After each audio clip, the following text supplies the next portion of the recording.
I hit a wall probably, I would say 3 years ago, something like that, right before I joined. And we were tracking on some growth, but I had some setbacks and it just floored me. It kind of put me in a position where you're just kind of checking yourself at all levels, right? Am I on the right path?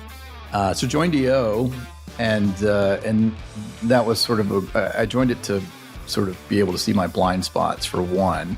What I didn't know was just sort of the value I was going to get in the people around me and the value I was going to get out of my forum. And that's what really sort of helped propel me into getting excited about growing my business. Welcome to The Decision from Nashville EO, where you will hear the rest of the story after tough decisions were made by entrepreneurs who faced adversity and lived to tell about it.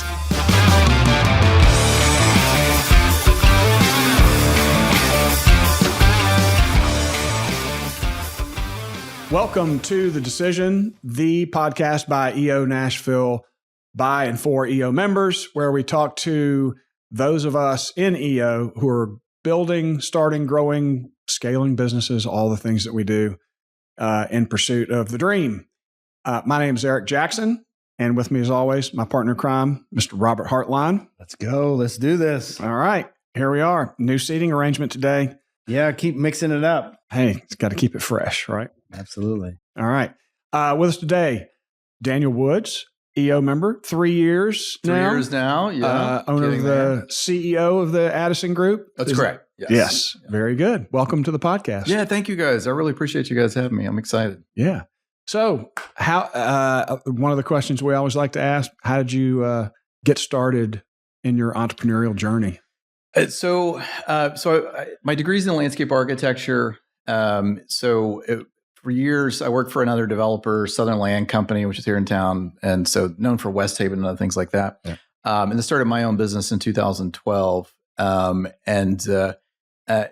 Passion for design. I like the idea of creating as well. But what I learned through that journey it's really, to be honest, has come on the last probably second half of my career, is what I like most is the business side of things and the entrepreneurial side of things. And so made a point to start trying to grow the business and, to kind of go back to my EO journey. I hit a wall probably, I would say 3 years ago, something like that, right before I joined. And we were tracking on some growth, but I had some setbacks and it just floored me. It kind of put me in a position where you're just kind of checking yourself at all levels, right? Am I on the right path? So joined EO and that was sort of I joined it to sort of be able to see my blind spots for one. What I didn't know was just sort of the value I was going to get in the people around me and the value I was going to get out of my forum. And that's what really sort of helped propel me into getting excited about growing my business. And those are the things I like the most, the entrepreneurial side of things. And obviously you guys are aware of sort of the benefits and are proof of that. But it's been such an enjoyable ride. And being able to learn from other business owners that all do something different, but there's so much commonality in those things that people are dealing with in those different industries. And so it's just sort of a warm blanket of this is all going to be okay. And and it's fun again. That way I started it because I liked the thought that I was in control of my destiny. And so a month into being out on my own, I knew, this is what I was meant to do. I was meant to be a business owner, not just a landscape architect. How long did you navigate being an employee, wanting to start your own thing before you actually took the dive to do it? So I would say roughly 12 years. So I'd been out of school. I worked for two different developers, both great companies. One was a developer out of Florida. And then I moved up here in 2005 to work with Southern Land Company. It was a great company. They were 350 employees at the time. And so I learned. Were they local? They're local here. Yeah. And so they are, their office is here in Green Hills. And now they started, Tim Downey, the owner, started that company as a small development company that grew into doing developments, gorgeous developments like West Haven, but now tower developments across the country. So great company, and a lot of intelligent people spawned out of that group that are still there, and some that have gone on to do other great things. And so I was I survived the recession when I worked at that company, they went from 350 probably to 170 employees. And I was fortunate to keep my job. But through that journey, I sort of had some struggles as well, coming out of the recession. And what I ultimately learned was the problems that I was dealing with internally about my growth pattern as a professional and eventually an entrepreneur was really nothing to do with Southern Land at all, or any company that I ever worked with. It was an internal thing, which was, this is what I was meant to do, was to own a business or potentially multiple businesses down the road. So I would say 3 weeks into it, once I figured I could create my own paycheck and that wasn't scary anymore, it just went away. I was like, oh, wow, this is what I was. How hard was it to get clients in the beginning? It's funny. I had, when I left, I thought I had built myself this great cushion. Things were going to be okay. So I had 3 jobs lined up, design projects when I left. One was an amenity center pool. The second was an outdoor shower, just the shower for somebody's pool. And the third, I don't even remember what the third one is. The other 2 fell through, and all I had was the outdoor shower project. So I'm literally have told everyone I know I'm leaving to Look at this shower, guys. Check out this new business I'm starting. And I have 1 shower to design, which, by the way, I don't do a lot of showers. This just happened to be sort of an adjacent thing I was working on. But I just sort of grinded it out. I did that project and then started making phone calls from previous people I'd worked with that knew me. And I just got just enough work to keep going. And then I honestly was halfway through the first month and I could see that I was going to be able to pay my bills. And then it dawned on me, I had the rest of the month to do whatever it is I wanted to do. And so with my time, and I'd never had my time be my time. And so that was probably the most freeing thing I ever had as an entrepreneur, to be honest. And I take it that changed over time. Oh, yeah, of course. As you guys know how this works with entrepreneurs, you have control of your time for a long time. And then eventually your time gets sort of stolen, for lack of a better term, by different things that you're dealing with on trying to grow your business. And like me, if you haven't learned to delegate or you haven't learned to hire correctly and you haven't learned how to set the bones for your business to grow, you're just working extra hours trying to fill it all in. What was the earliest important decision that you had to navigate through your early entrepreneurial start? Well, I mean, see, early on, probably the biggest decision was you're not going to be able to do this all yourself. It's just not possible. And so this won't be a one-man show. I don't know that I ever really had a picture in my head or a map that said we need to hire a designer or, eventually a fractional COO or whatever it might be. So I just knew enough at that time that I was driving around all day meeting new clients. There was no time, which, by the way, I have, young family at that time as well. I have kids. How was I going to find time to also be able to do the work? And we're just running out of daylight. So it was being sort of forced into, you're going to have to hire, and you're going to have to hire correctly in a way that someone can take burden off of you. And so those were the biggest eye-opening things at that time, which was, there's no way that this will work. I wasn't trying to grow the business. The business was growing just by us doing a reputable job for our clients. So it was, I would say that the eye-opening decision was, we're going to have to grow whether we like it or not, or close the doors. Yeah. So, yeah. What realization did you have at that point? Did you have any plans to hit any certain milestones, or was it just kind of take it as it comes? Or? The first half was all take it as it comes. And so the first half of my career running my own company was just, we're taking it day by day, because the goals were really way looser at that point. We'll serve our clients well and do a good job. That's what felt good internally. Right. And then financially, we were doing better than I ever had as an employee. So it seemed like all of it felt right. But over time, we got busier and busier. And even if we weren't trying to grow, our clients were growing, or our clients spawned off and someone left that company and started another company. And now by default, I've got a second client. And so we want to service them. And there were some things we were doing right, which was treating our clients well and taking care of them. But there were some things we were doing wrong, which was there was no plan. I mean, the first half, there was no plan. So it wasn't until I got to the second half of my career when things started to really plan. When you decide that you needed a plan? Because I feel that energy when you start something, you're just surviving. Like, Right. and you're also comparing your paycheck. Yeah. Like I'm beating that, but then you realize, well, wait a minute, why is that the lens that I'm looking through to grow a business? And you're like, well, there's a whole world I can now live in with possibility. Right. Like, what was that like for you? Somewhere north of COVID, we realized, okay, we want to be more intentional in this. And I wore two hats for a long time. I was doing some real estate development on the side, as well as running a design firm. And so there were some things about it that felt good for me because I enjoyed both sides of that. But there were some things that in hindsight didn't work. So for example, every employee needs to feel like they have a boss that cares, right? I mean, they need to have a leader that really cares. Otherwise, you as an employer are feeling like, what's the purpose of any of this? Is anybody even watching what I'm doing? So I wasn't doing a good job being the captain of the ship of the design team. So somewhere 2020, 2021, we really made the intention of we need to really take ownership. I need to take ownership of this company and let everyone know that no one will care more than I do. And so once I did that, it really puts some stability in what we're doing. And then that's when we started to plan, which is, okay, well, let's really take a hard look at what we need. What does that employment tree look like? What do we need in order for there to be structure is now? And what do we need for there to be structure later when we grow?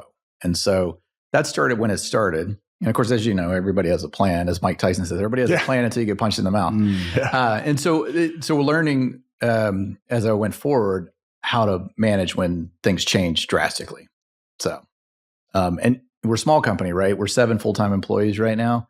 If one person leaves, you feel it pretty significantly. Right. 2 people leave, you're questioning everything that you ever did.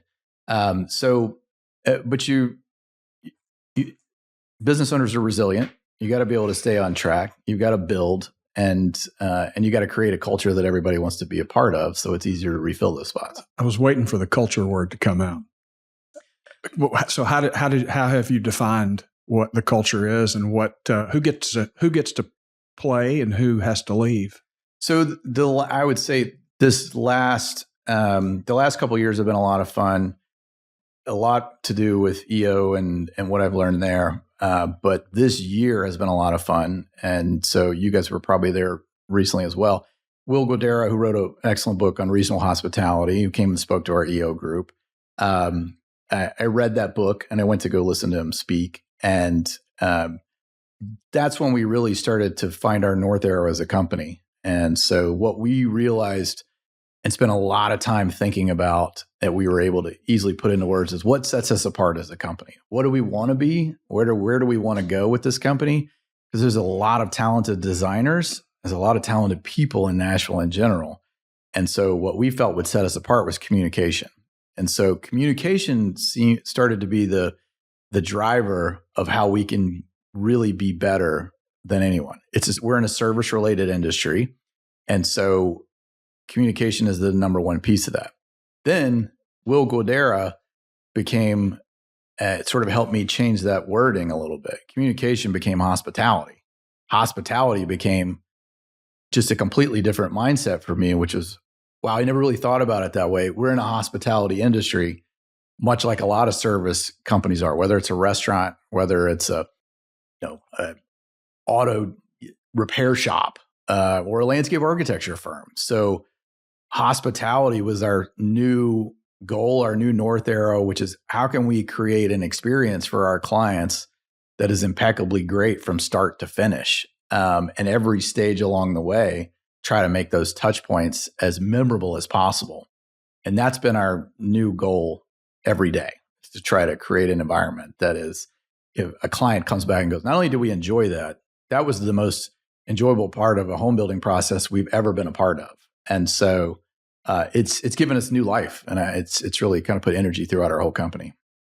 Something that's just been coming up for me is thinking about, a professional landscape architect and how that adds to the value of a home. And we work all day, we come pull in our driveway, and they say your house is where you put all your stuff when you're out working.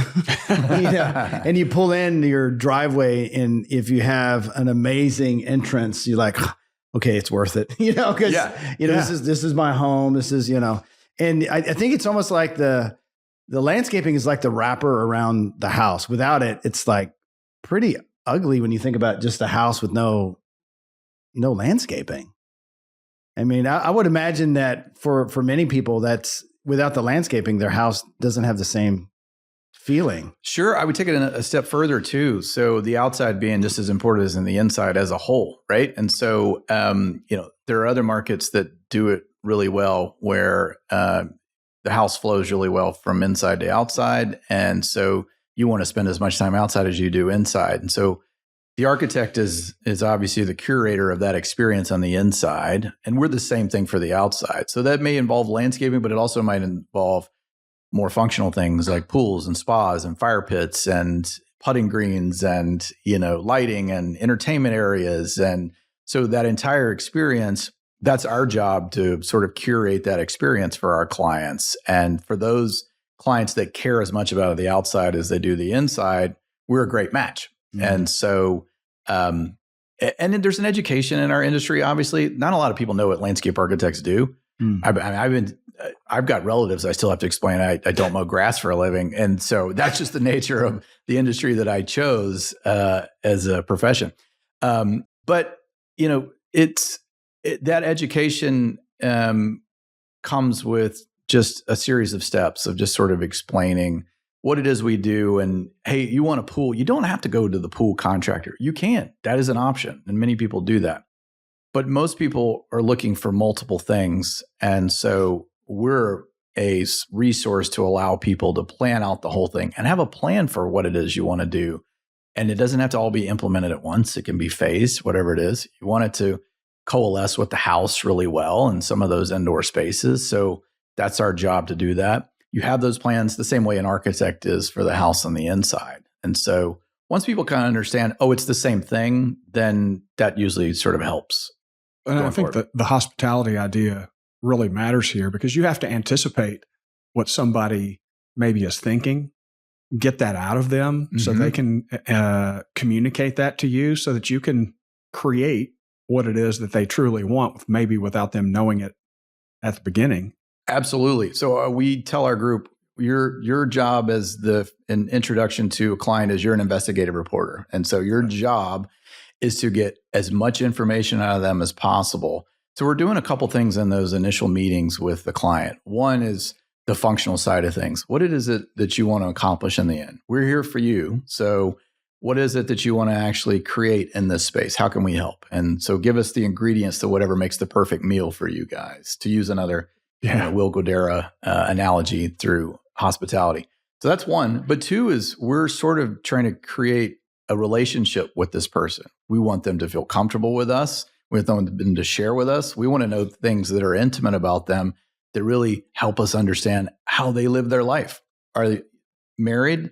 That's great. Kids, understand that. Pets. But then what is how do you use that space? Do you like to entertain? Those are still sort of surface level. And we try to go deeper beyond that just to kind of understand, what are the things that are important to them? What are those soft spots? Pets are always a good one, right? Sure. Yeah. Everybody has a soft spot for their pets.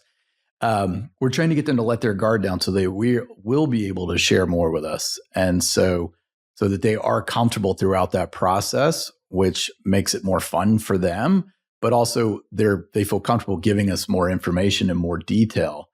So there's a lot of importance in just creating a happy environment for them and psychologically letting people get comfortable. Yeah, and just from my own experience too, enabling them to also say, I don't like this.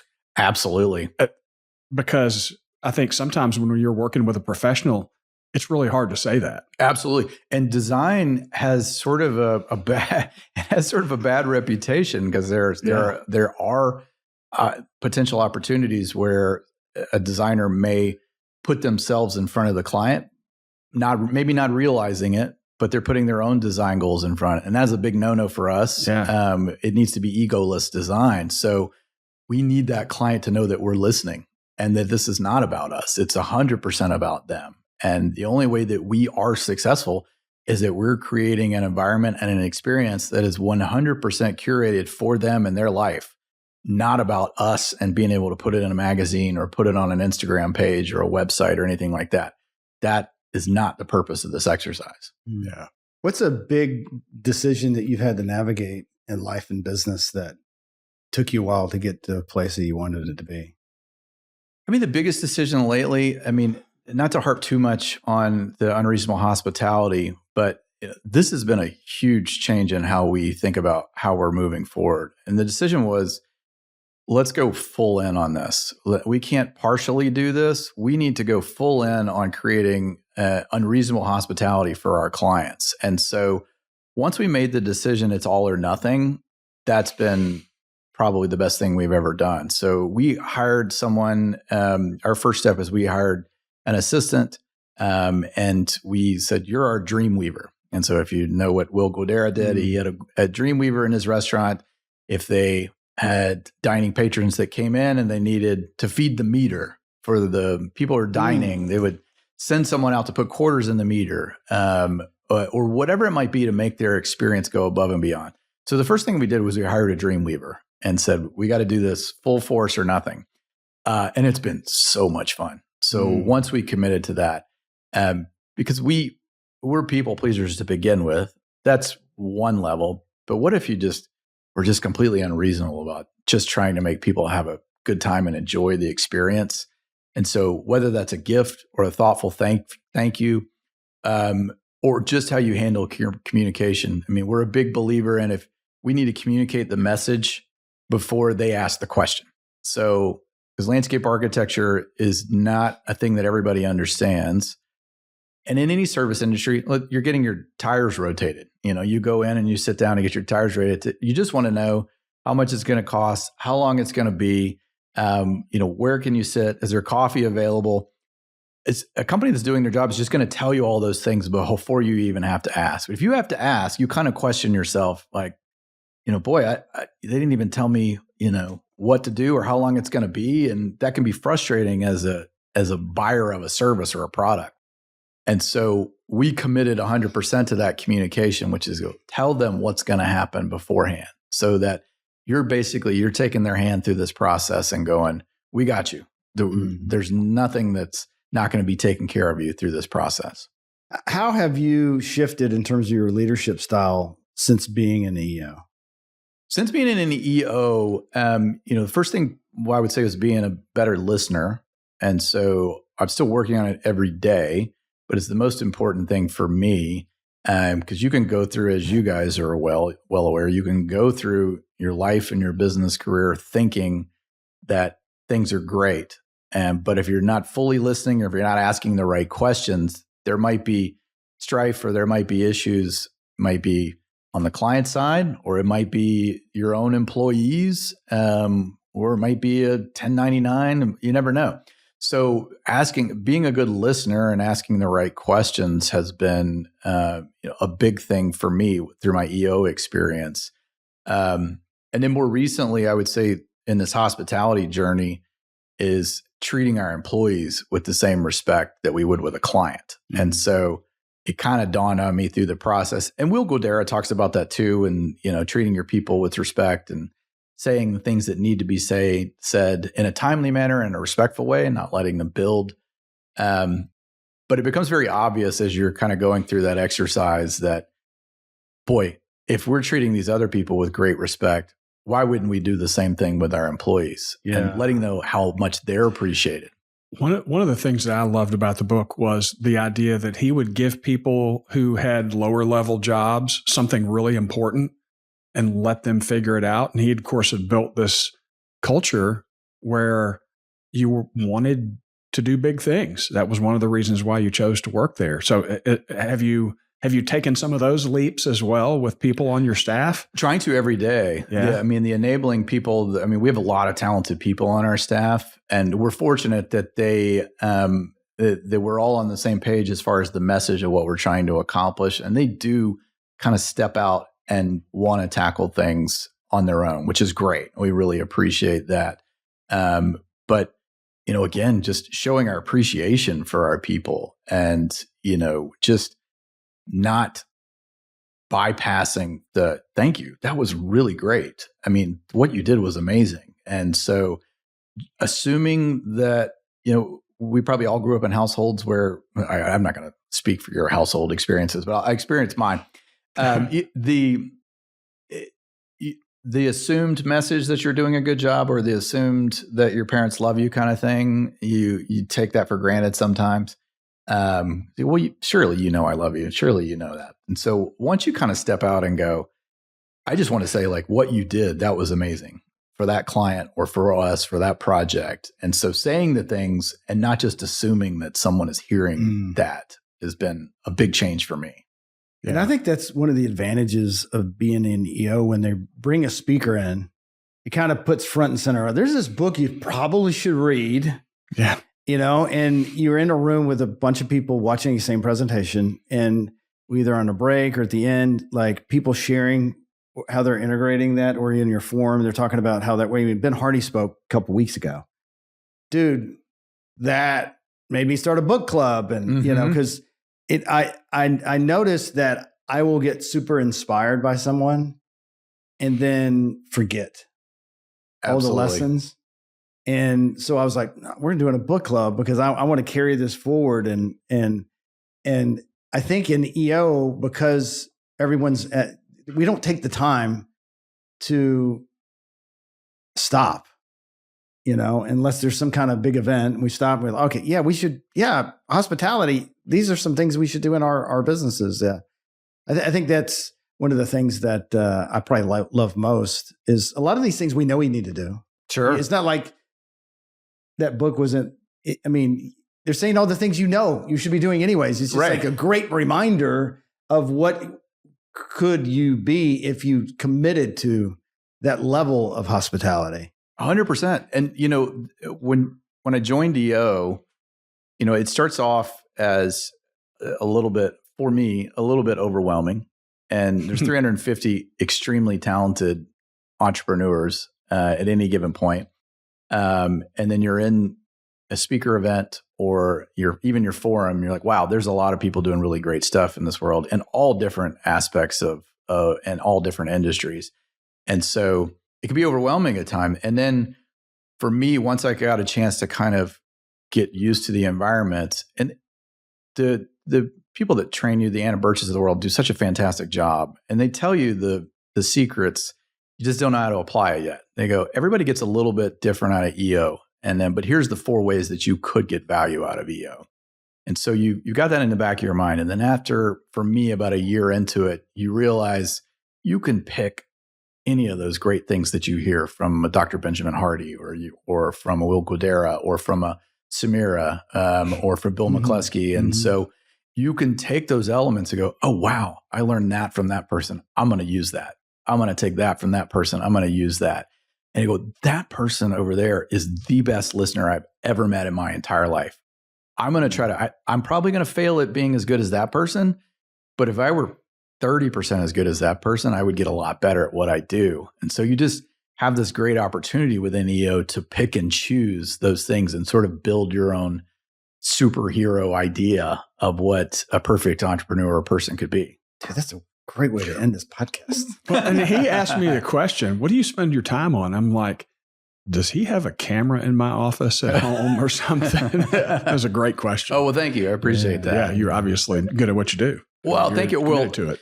We're trying, and we're trying to improve. So, that the mindset that it's a growth mindset is something that we just try to take into account every day. Yeah. So, Daniel, thanks so much for joining us. Thank you for having me. I appreciate it.